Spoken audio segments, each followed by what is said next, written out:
All right, let's just get right into it. We've all seen them, right? Those perfectly curated, aesthetic night routines that pop up on our feeds. But what actually happens when the camera's off, especially after a 12-hour grind in a city like Tokyo? Well, this explainer is all about getting real. We're going to take a raw, unfiltered look at evening burnout and how an old Japanese philosophy might just hold the key to actually surviving it. And this slide, this just says it all. It's the huge gap between what we think our nights should look like and what they actually are. On the left, yeah, that's the social media fantasy. But on the right, that's the bone-deep feeling of walking through the door at 9 p.m. Your body's just done, your brain feels like actual mush, and the only real goal is to collapse. This isn't about thriving, it's just about making it to the next morning. So, let's start with a big reality check. You know those breakfast dishes? Yeah, they're staying right where they are. There's this crazy pressure to have everything perfect, totally immaculate. But some nights, survival mode is the only mode you've got. And the most important thing to get is that this is absolutely 100% okay. It's not a failure, it's just a triage of your energy.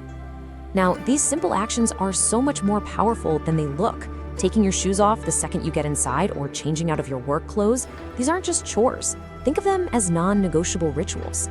These little acts send this crucial signal to your nervous system that says, you are home, you are safe now, the workday is officially over. It's all about creating a psychological wall between work and rest. And here we are, reality check number 2.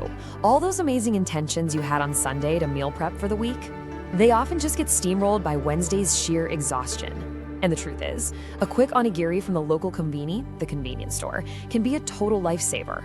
It's about accepting that sometimes practical needs have to win out over your perfect plans. This quote, this really gets to the heart of it. That little pang of guilt you feel for not cooking a perfect meal or for skipping that 10-step skincare routine, it's a trap. Chasing perfection when you have absolutely nothing left in the tank is just another way to wear yourself down even more. Realizing that perfectionism is basically a form of self-punishment, man, that can change everything. So, if the perfect routine is out, what's the alternative? This is where the 5-minute reset comes in. And look, this isn't about some massive overhaul. It's all about small, achievable wins. A quick face wipe just to feel human again, changing clothes to signal rest, cracking a window to get some fresh air in and clear out the stale energy. And, this one's crucial, putting your phone on a charger all the way across the room to avoid that black hole of doom scrolling. It's a tiny routine that makes a huge difference. Now let's really set the scene here. We're talking about a typical normal Tokyo apartment, right? Maybe 20 square meters. In a space that small, even a little bit of mess can start to feel overwhelming, almost claustrophobic. Your physical space directly messes with your mental state, so you need a strategy that doesn't require a ton of energy to pull off. So what's the strategy? It's the 1-minute tidy.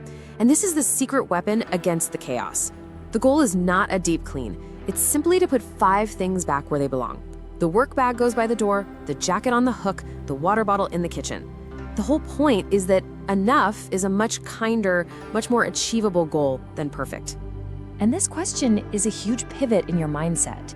Instead of looking at the unfolded laundry or the cup on the table as a sign that you're failing, what if you saw it as evidence?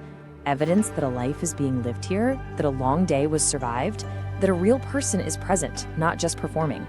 It's this massive shift from self-criticism to just self-observation. And this brings us right to the core concept, wabi-sabi. It's this beautiful worldview that finds deep meaning in imperfection. You know, a chipped teacup, a weathered wooden table, or a messy apartment after a really long day. It's all about embracing the incomplete, the imperfect, and the fact that things don't last forever. Your home doesn't need to look like a showroom. It can be a reflection of your real, lived-in experience. Okay, this right here, this is the core message for surviving modern burnout. Our culture is constantly screaming at us to optimize everything. Our mornings, our workouts, even our rest. But this idea says the exact opposite. You don't have to turn your exhaustion into another productivity project. You are allowed to simply be tired without trying to make that tiredness more efficient. We're so conditioned to see rest, especially if it's just doing absolutely nothing, as being lazy. This slide is a challenge to just cross out that label and replace it with a much more honest one: survival. Rest isn't some reward you get after you've been productive. It is a fundamental biological need for you to keep on going. Here's another big reality check. You don't need an hour, bath bombs, and a bunch of candles to reset yourself. Sometimes the most sacred ritual you can have is just standing under hot water for 3 minutes. It's about letting your shoulders finally drop and feeling the day literally wash away. It's about finding something sacred in the small, accessible moments. I love this way of looking at preparation. Laying out your clothes for the next day isn't really about being super disciplined. It's an act of kindness. It's a promise you're making to your future self, the person who's going to be just as tired tomorrow morning, that you've got their back. You're just removing one tiny piece of friction from their day. In the war against burnout, boundaries are your best defense. And the most important boundary of all is sleep.